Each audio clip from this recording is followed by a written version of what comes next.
So in my last video about whether Sabine was Force sensitive or not, I basically came to the conclusion that she wasn't. But a few of you guys out there were still pretty optimistic, and some of you even cited a few episodes as proof. So I basically decided to go back and watch a few selected episodes to see if I really did miss something, really any signs that point to the fact that Sabine was Force sensitive and that I was wrong. But during my research, I also stumbled across an interesting interview from Screen Rant a while back, and in it, Dave Filoni basically kinda confirms that Sabine Wren is not a Jedi. Have a listen. Though I would argue that Sabine is maybe a little bit of I don't know if I'd call her a Jedi, though. That's the interesting question is how you define, right, when someone is a Jedi. And so, given that Dave doesn't consider her to be a Jedi, it's pretty clear that Sabine won't be going down that path in Ahsoka. Not to mention, even though she was trained by Ahsoka as alluded to in the trailer, with Ahsoka not considering herself to be a Jedi, it doesn't seem like Sabine will be following down that lineage. Not to mention, Season 2 Episode 13 of Rebels also highlighted how Sabine's character and personality really clashes with the philosophy of the Jedi Order. To put it simply, she is just simply too Mandalorian to be a Jedi. Ugh, you know, this Jedi philosophy stuff doesn't work for everyone. That's why we're at war. But while this does essentially ensure that Sabine won't be a Jedi, it doesn't really answer the question about whether she is Force sensitive.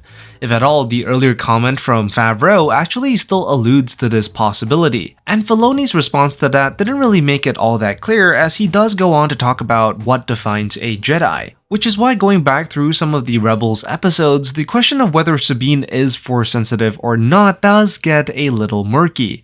Now, the moment where we probably got the closest answer as to whether she is Force sensitive has to be Season 3 Episode 15, Trials of the Darksaber. In this episode, building off the previous episodes where Ezra recovered the Darksaber from Maul, the blade is then passed on to Sabine, and with it the responsibilities and fate of the Mandalorian people. Now, as we know, being the owner of the Darksaber is no easy task. It means being constantly challenged by others who are also seeking that power, and the blade isn't all that easy to deal with. With that, Kanan decides to train Sabine with the help of Ezra. But as we all know, Sabine's personality doesn't really lend herself to be the best of students. Give me the sword. I'm gonna learn how to kick your— And it is through this training process that we start to hear conversations about the Force in relation to Sabine. The first instance being when Hera questions why Kanan has her practicing with wooden sticks instead of the real blade. After all, that wasn't how Kanan first taught Ezra. She then alludes to the possibility that Kanan might be overly cautious simply because Sabine doesn't have a connection to the Force unlike Ezra. Kanan denies this claim, stating that the Force resides in all living beings.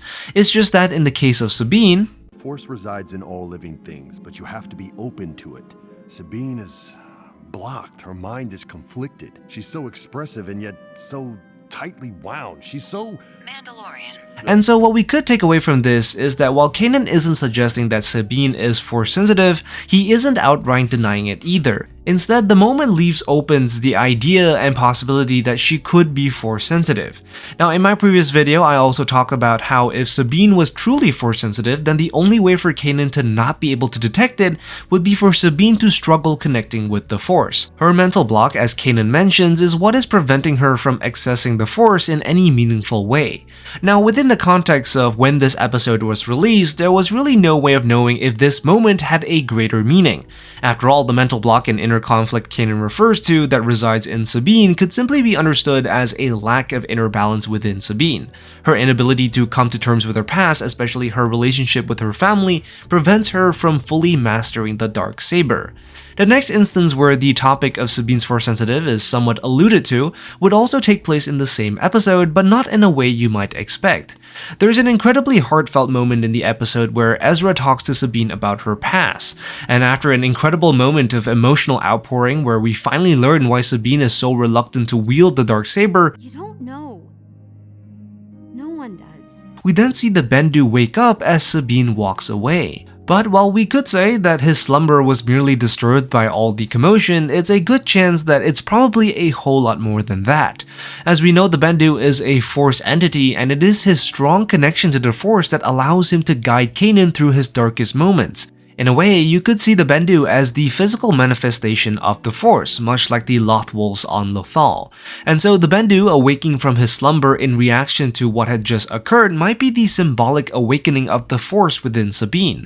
The small scene in which Sabine admits to the world around her why she is so afraid of the Darksaber and how she is haunted by her past might be the first leak in the dam that blocks her connection to the Force, a change in her character that the Bendu might have noticed. But while the moment with Ezra might be a big step in the right direction for Sabine, the next moment is a massive leap, this time with the Darksaber in hand. With Kanan finally convinced by Hera to allow Sabine to train with the Darksaber, we might have gotten a subtle glimpse into the power within her. When Sabine first ignites the saber, she mentions, It's heavier than I thought. Sound familiar? Well, it's exactly the same problem Mando faced when he started wielding it, and as Sabine continues to wield the saber, things begin to change. Sabine remarks that the blade has begun to feel lighter, which Kanan explains is because she is now connecting with it. The blade feels lighter. You're connecting with it. It's becoming a part of you. Now, there are two ways to interpret this scene. The first is that Sabine has now begun to embrace her role as the wielder of the Darksaber. She's now actively choosing to learn instead of fighting against it, and this is a problem that Mando himself was unable to overcome. His refusal to be the next leader of Mandalore essentially meant that he was constantly fighting against the saber. As Kanan explains, a wielder's thoughts and emotions flow through the blade, and so Mando's inability to wield the blade stems from his rejection of leadership and in turn also rejecting the saber. But while this is a pretty decent explanation for why Sabine is able to better wield the saber than Mando, it isn't the only explanation possible. You see, if we assume that the Darksaber is only as wieldable as the user's desire to be a leader for the Mandalorians, then Sabine doesn't really fit the picture.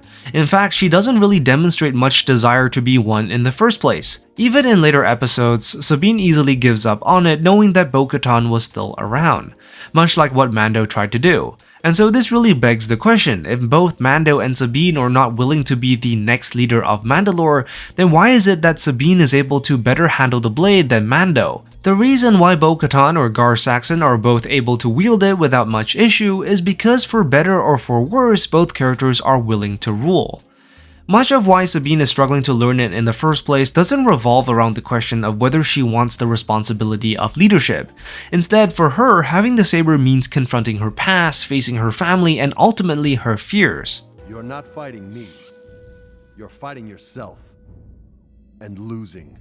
And so it's only after a final outpour of emotions and years of hurt that she is finally able to come to terms with her own conflict, thereby releasing the mental block within her and breaking the dam that is likely blocking her connection to the Force.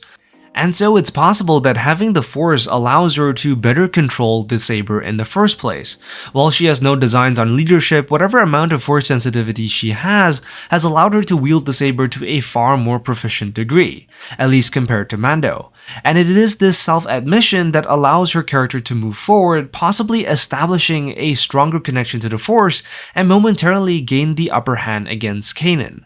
The last and final clue that alludes to Sabine's Force sensitivity is in the Season 4 finale. With Thrawn now threatening to level the city of Lothal unless Ezra surrenders, the rebels are placed in an impossible position.